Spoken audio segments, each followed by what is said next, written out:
Life science limited नाम से एक कंपनी है जो कि अपना आईपीओ लेके आ रही है, मतलब अपने शेयर्स बेचना चाह रही है लोगों को, और उनके बदले जो कंपनी ने प्राइस रखा है वो ₹52 पर शेयर रखा है और 2000 का लॉट साइज रखा है। तो आपको एक आईपीओ की फाइल के लिए, एक लॉट में आईपीओ की फाइल के लिए 1,04,000 रुपये की जरूरत पड़ने वाली है।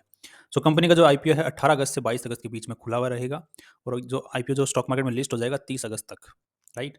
अब यहाँ पे कंपनी इस आईपीओ के थ्रू 26 करोड़ 73 लाख रुपए उठाना चाह रही है, जिसके बदले कंपनी 51,40,000 शेयर्स मार्केट में जारी करने वाली है। मतलब इस आईपीओ के थ्रू स्टॉक मार्केट में लोगों को बांटने वाली है। सो इस कंपनी, ये जो कंपनी करती क्या है, कंपनी क्या मैन्युफैक्चरिंग करती है, डिस्ट्रीब्यूट करती है, मार्केटिंग करती है एग्रो केमिकल फॉर्मुलेशंस। मतलब जो दवाइयाँ काम में लेते हैं एग्रीकल्चर में, जो दवाइयाँ काम में आती हैं, जो कीटनाशकों को मारने के लिए, फसल को ज़्यादा से ज़्यादा मतलब उगाने के लिए जो दवाइयाँ बनती हैं, वो दवाइयों को मैन्युफैक्चर करती है, मार्केटिंग करती है और आगे बेचती है। ये कंपनी जो ब्रांड ब्रांड नेम है वो है CLSL, क्रॉप लाइफ साइंस, मतलब इसी नाम से CLSL नाम से बेचती है।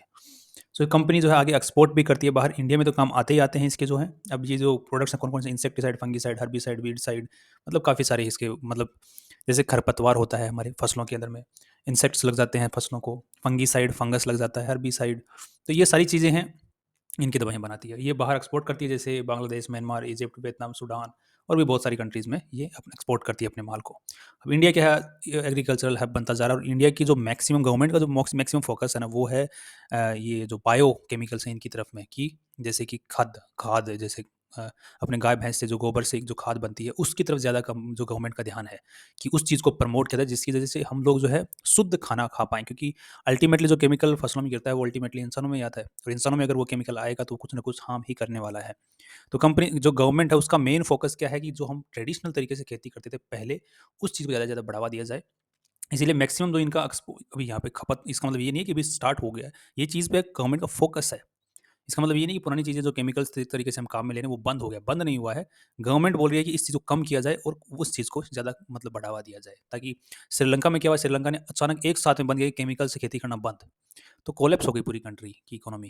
तो यहाँ पे गवर्नमेंट क्या धीरे-धीरे कदम उठा रही है उस साइड में, केमिकल्स को बाहर निकाल रही है, और जो बायो कंपोस्ट है उनके थ्रू जो है देश में बढ़ावा दे रही है। अब यहाँ पे इस कंपनी का इसीलिए मेरे को फ्यूचर थोड़ा-सा इंडिया के अंदर में थोड़ा-सा आगे, अगर हम फ्यूचर में देखते हैं, तो कंपनी को, अगर ये कंपनी बायो की तरफ में शिफ्ट हो जाती है अपने बिज़नेसेस को, तो बहुत अच्छा है। अगर नहीं कर पाती है, तो ये जो बाहर की कंट्रीज़ हैं, एक्सपोर्ट ही इस कंपनी का मेन जो है बिज़नेस रहने वाला है फ्यूचर के अंदर में। ऐसा ये नहीं है कि इंडिया के अंदर सारे बंद ही कर देंगे, बट इंडिया में क्या होता है ना, कि अगर आपको कहीं से बेनिफिट ज़्यादा मिलता है, किसानों को जहाँ से ज़्यादा बेनिफिट मिलता है, उसकी तरफ ज़्यादा जाते हैं, राइट? अब यहाँ से अगर बायो की तरफ में ज़्यादा बेनिफिट मिलेगा, तो केमिकल की तरफ किसान क्यों जाएगा? ऑफ कोर्स वो नहीं जाएगा। और दूसरी केमिकल्स को यूज़ करने के पीछे किसानों का ये भी है कि गवर्नमेंट सब्सिडी देती थी केमिकल्स के ऊपर, आजकल सब्सिडी केमिकल्स पे कम कर दी है और बायो पे ज़्यादा चालू कर रही है गवर्नमेंट। और बहुत सारे जो आज के दिन गवर्नमेंट जो है कैंप्स चला रही है, वो इसी चीज़ को प्रमोट करने पे चला रही है कि बायो की तरफ ध्यान दो, ध्यान दो, ध्यान दो। राइट। अब ये जो कंपनी है ये काफ़ी अच्छे खासे बाहर एक्सपोर्ट करती है, तो ये कंपनी के लिए एक पॉजिटिव पॉइंट है। अगर हम गवर्नमेंट का अगर बायो की तरफ फोकस को अगर देख चेक करते हैं तो भी। सो फाइनली फ्यूचर जो है कंपनी का ठीक-ठाक नज़र आ रहा है, इतना कुछ प्रॉब्लम नज़र नहीं आ रही है। अब अगर कंपनी आईपीओ, अगर फाइनेंशियल्स को देखते हैं कंपनी के, और उससे पहले अगर हम बात एक चीज़ और देख लेते हैं कि कंपनी के जो शेयर होल्डर्स हैं, वो जो प्रमोटर शेयर होल्डर है वो 100% थे इस आईपीओ से पहले। अब जो है आईपीओ के बाद में 70% तक रह जाएँगे। और अब यहाँ पे जो कंपनी के फाइनेंशियल्स को देखते हैं, तो कंपनी के जो फाइनेंशियल्स हैं, वो एसेट्स जो हैं, कंपनी के खुद के जो एसेट्स हैं, उनकी वैल्यू अच्छी खासी टाइम के साथ में बढ़ी है। नया इन्वेस्टमेंट नहीं आया है कंपनी के अंदर, मतलब ऐसा नहीं हुआ है कि एक इन्वेस्टर ने इन्वेस्टमेंट किया कंपनी में, फिर दूसरा आ गया, तीसरा आ गया, जिससे कि एसेट्स बढ़ते गए। ऐसा नहीं हुआ, कंपनी ने खुद कमाई कर कर के अपने एसेट्स की वैल्यू बढ़ाई है। So that is a very positive point. अब रेवेन्यू, कंपनी का जो रेवेन्यू है, मतलब जो सेल हो रही है, वो 135 करोड़ से फिर 119 करोड़, फिर एक कितनी 102 करोड़, फिर 123 करोड़, मतलब 3 साल से लगातार जो सेल है वो घट रही थी, बट आईपीओ ईयर में अचानक से बढ़ गई है, एज़ यूजुअल। ऐसा ही होता है। प्रॉफिट आफ्टर टैक्स जो है कंपनी के, वो अच्छे खासे हैं। अगर हम ध्यान से यहाँ से देखते हैं, तो लगभग हमें दे नज़र आ रहा है कि 123, तो ये लगभग कितना 4% के आसपास में है, मतलब इतनी भी अच्छी नहीं है, राइट? 3.5-4% के आसपास में। 3.5-4% क्या होता है? अगर इसी चीज़ को हम, अगर एग्जैक्ट अपने को जानना है, तो 436 बटा 123, 436 बटा 123, सो 3.5% के आसपास में। सो 3.5% का नेट प्रॉफिट इतना कुछ खास है नहीं, राइट?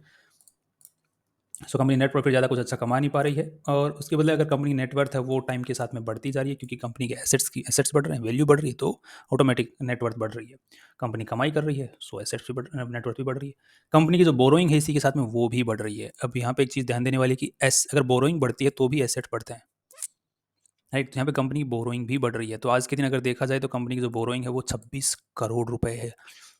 अब यहाँ पे कंपनी जो आईपीओ से पैसा उठाने वाली है उससे काफ़ी अच्छे खासे, मतलब 3 करोड़ के आसपास में तो कंपनी जो है ये जो लोन है उसको पे ऑफ करेगी। बाकी जो है कंपनी अपने कैपिटल एक्सपेंडिचर में काम में लेने वाली है। मतलब लोन पे ऑफ करने में गवर्नमेंट जो कंपनी है पूरा पैसा काम में नहीं लेने वाली है। यहाँ पे देख रहे 26-27 करोड़ के आसपास में लोन है, और 26-27 करोड़ ही कंपनी स्टॉक मार्केट से उठाना चाहिए। तो अगर चाहती तो पे ऑफ कर सकती थी पूरा का पूरा, बट उसका इंटरेस्ट इतना है नहीं।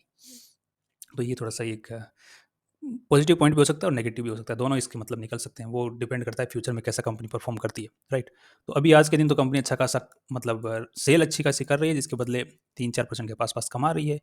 सो अगर ये सेल इसी टाइप से, अगर आईपीओ ईयर के हिसाब से अगर इसको ज़्यादा ज़बरदस्ती बढ़ाया गया है तो एक नेगेटिव पॉइंट है काफ़ी बड़ा, क्योंकि फ्यूचर में अगर सेल घट गई तो ये जो लोन है जिस स्पीड से बढ़ता ही जा रहा है, ये बैंड बजा देगा सारे प्रॉफिट्स की, क्योंकि यहाँ पर भी ऑलरेडी ये बैंड जो है, जो लोन है वही बजा रहा है। अगर यहाँ पे 20 करोड़ के हिसाब से साल का अगर हम लोग देख लेते हैं, अगर 10% के हिसाब से भी लोन दिया हुआ है तो कंपनी को 2 करोड़ रुपए साल के यहाँ पे देने पड़ रहे हैं।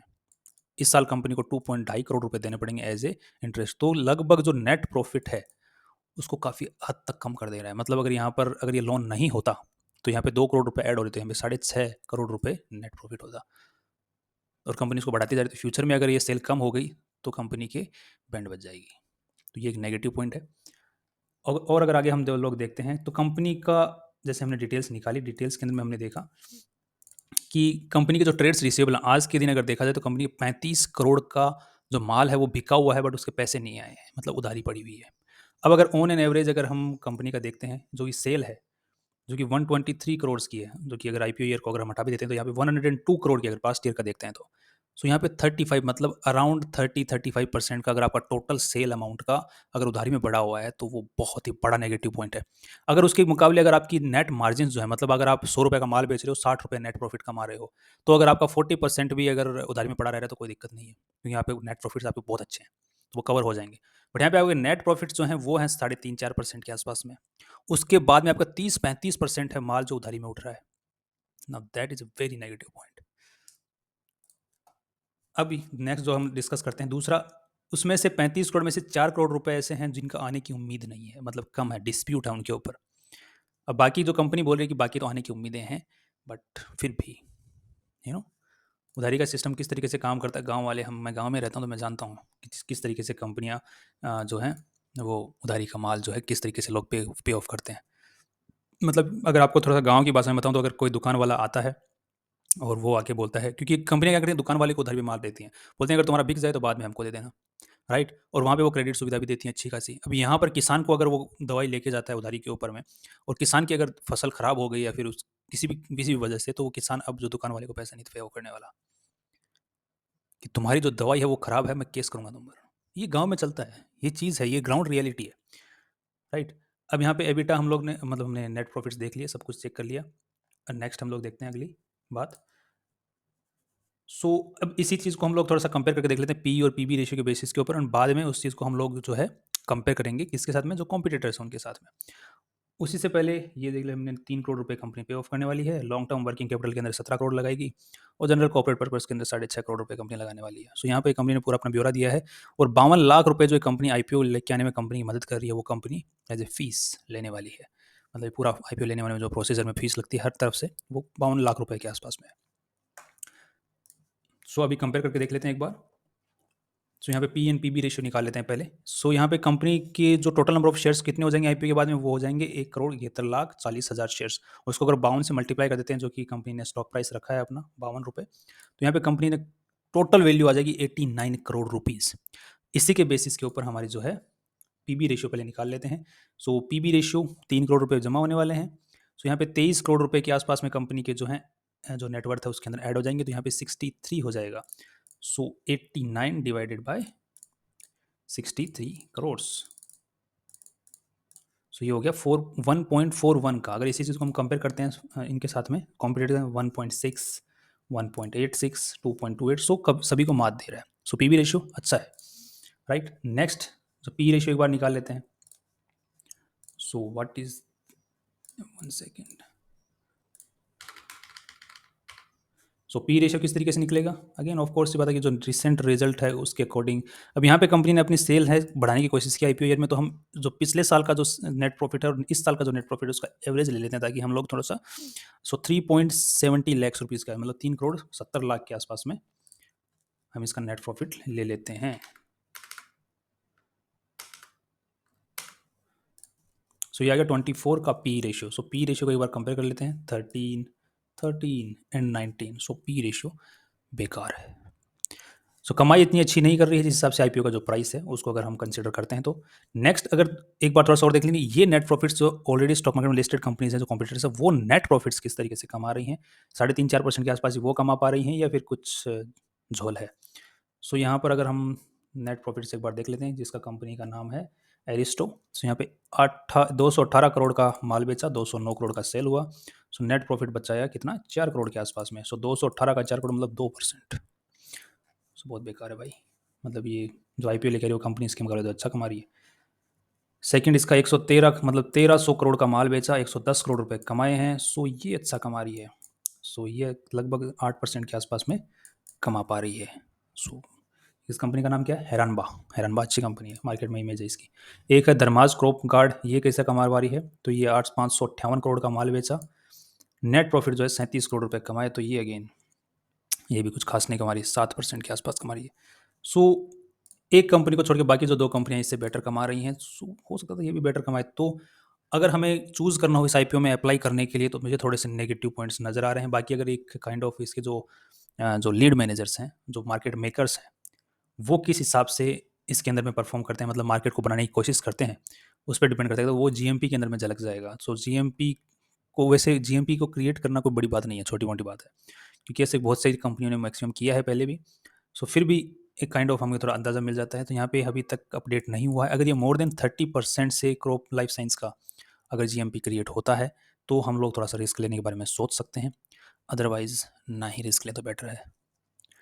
सो फाइनली अगर ये कंपनी अच्छा कर भी जाती है, अगर ये थोड़ा सा आपको एक थोड़ा सा टिप दे दें, तो अगर ये कंपनी अच्छी खुल जाती है और इसके वैल्यूएशंस खराब होने के बावजूद भी, तो भी हम लोग जो मार्केट में इसके जो कॉम्पिटिटर्स हैं उनके भी ऊपर चढ़ बढ़ने की उम्मीद रहती है ऐसी सिचुएशन के अंदर में, वही कॉम्पिटिशन के बेसिस के ऊपर ही। तो हम लोग हैरानबा की तरफ थोड़ा सा देख सकते हैं। हैरानबा का जो पी रेशियो है और पीबी रेशियो है वो इस कंपनी के मुकाबले अच्छा है। सो मतलब इसके आसपास में या फिर अच्छा है, तो ये कंपनी का भी ऊपर जाने की उम्मीद है। अगर तो ये ध्यान रखिए अगर इसका आईपीओ ऊपर खुलता है तो हैरानबा के स्टॉक में भी आपको उछाल देखने को मिल सकता है।